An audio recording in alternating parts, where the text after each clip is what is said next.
രാവിലെ ആയിക്കഴിഞ്ഞാൽ മൂന്ന് പേരും മുഖത്തോട് മുഖം നോക്കിയൊരു ചോദ്യമുണ്ട്, ഇന്ന് എങ്ങോട്ടേക്കാണ് പോകുന്നതെന്ന്. ഇത് ഇന്നലെയും തുടങ്ങിയ പരിപാടിയൊന്നുമല്ല കേട്ടോ. 12 വർഷമായി ഈ ഒരു പരിപാടി തുടങ്ങിയിട്ട്. അന്ന് ഞാനും രതീഷും മാത്രമേ ഉള്ളൂ. രണ്ടാൾക്കും വീട്ടിലിരിക്കാൻ ഇഷ്ടമില്ല. ഏതെങ്കിലും ഒരു ദിവസം അവധി കിട്ടിക്കഴിഞ്ഞാൽ രണ്ടാളും കൂടിയിട്ട് ഏടെയൊന്നൊന്നുമില്ല, ഇങ്ങനെ ഇറങ്ങിയിട്ട് നടക്കും. വൈകുന്നേരം ആകുമ്പോൾ വീട്ടിൽ കയറി വരും. ഉണ്ണി വന്നപ്പോൾ ഉണ്ണിയും അതുപോലെ തന്നെ കേട്ടോ. ഇന്ന് ഞങ്ങൾ വന്നിരിക്കുന്നത് കഴിയൂർ കയാക്കിംഗ് പാർക്കിലാണ്. ഇവിടെ എത്തിയപ്പോഴാണ് ഞാൻ ചിന്തിക്കുന്നത്, എൻ്റെ ഈ സ്ഥലം ഞാൻ നേരത്തെ അറിഞ്ഞില്ല എന്ന്. ഞങ്ങളെ വീട്ടിൻ്റെ തൊട്ടടുത്താണ് ഇത്, എന്നിട്ടും ഞങ്ങൾ അറിഞ്ഞില്ല കേട്ടോ. രതീഷ് ഉണ്ണിയും കൂടിയിട്ട് അവിടെ പോയിട്ട് ടിക്കറ്റ് എടുക്കുകയാണ്. എൻട്രി ഫീ 10 രൂപയാണ് കേട്ടോ. കയാക്കിങ്ങും പെഡൽ ബോട്ടിങ്ങിന് എക്സ്ട്രാ ചാർജ് നമ്മൾ പേ ചെയ്യണം. പക്ഷെ ഞങ്ങളതൊന്നും ചെയ്യുന്നില്ല കേട്ടോ. വേറൊന്നും കൊണ്ടല്ല, മൂന്നാൾക്കും വെള്ളം പേടിയാണ്. അപ്പോൾ പിന്നെ ചെയ്തിട്ട് കാര്യമില്ലല്ലോ.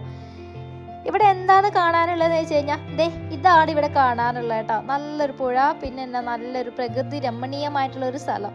അവിടെ ഒന്ന് സൺസെറ്റ് കാണാൻ ഒരു പ്രത്യേക ഭംഗിയാണ് കേട്ടോ. എന്തോ ഒരു നല്ലൊരു തണുത്ത കാറ്റൊക്കെ ആയിട്ട് നല്ലൊരു അന്തരീക്ഷം എനിക്ക് ഭയങ്കരമായിട്ട് ഇഷ്ടമായി. പിന്നെ കുട്ടികൾക്ക് വേണ്ടിയിട്ടുള്ള ഒരു പ്ലേ ഏരിയയും കൂടി ഇവിടെ ഉണ്ട് കേട്ടോ. കുട്ടികളൊക്കെ ആയിട്ട് വന്നിട്ട് സമയം കളയാൻ വേണ്ടിയിട്ടുള്ള നല്ലൊരു സ്പോട്ടാണ് നമ്മുടെ കയ്യൂർ കയാക്കിംഗ് പാർക്ക് എന്ന് പറയുന്നത്. ചെറിയൊരു ഏരിയ ആണെങ്കിലും അവർ നന്നായിട്ട് അത് മെയിൻറ്റെയിൻ ചെയ്തിട്ടുണ്ട്. അതിൻ്റെ ഇടയിൽ നമുക്ക് ചായയോ എന്തെങ്കിലും ജ്യൂസ് എന്തെങ്കിലും കുടിക്കണം എന്നുണ്ടെങ്കിൽ ഇവിടെ ഒരു റിഫ്രഷ്മെൻറ്റ് ഏരിയയും കൂടി ഉണ്ട് കേട്ടോ.